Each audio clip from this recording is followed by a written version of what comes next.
The dim glow of the diner's neon sign flickered in the night, casting a soft pink hue over the rain-slicked pavement.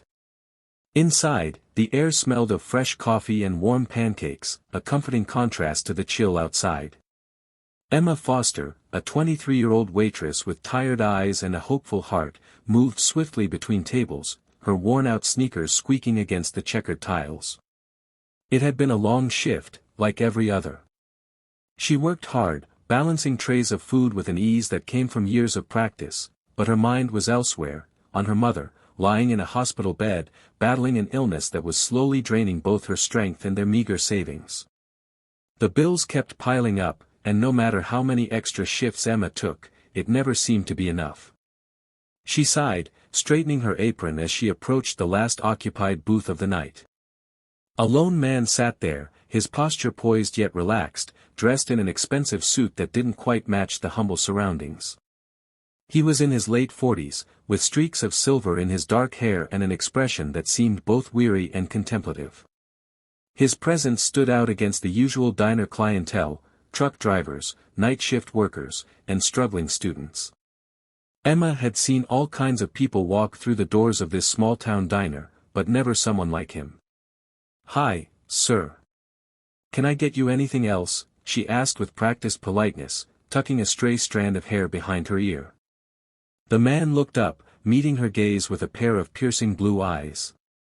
There was something familiar about them, though she couldn't place why. He hesitated for a moment before reaching into his wallet. Emma expected him to pull out a credit card or cash for the bill. Instead, he retrieved a small, worn photograph and placed it gently on the table. Emma's breath hitched.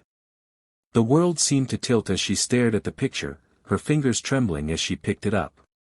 It was a photograph of her mother, younger, radiant, her smile full of life. It was an old picture, one Emma had never seen before, but there was no doubt, it was her mother. "Why do you have this?" Emma's voice came out barely above a whisper, her heart hammering in her chest. The man's expression softened, emotions flickering across his face. "Because a long time ago, she saved my life." Emma's eyes widened. "What do you mean?"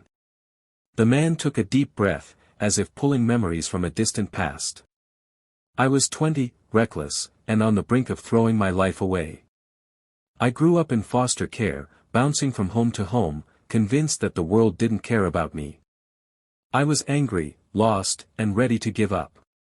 One night, I ended up in a bad part of town, broke, hungry, and hopeless.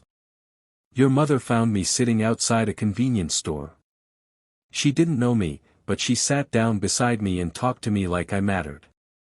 Emma's throat tightened as she listened. "She took me to a diner, much like this one," he continued, a wistful smile playing at his lips.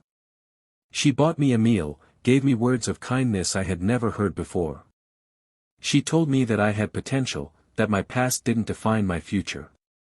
She said I could be whoever I wanted to be if I was willing to fight for it. That night, she gave me her last $20 and told me to make something of myself."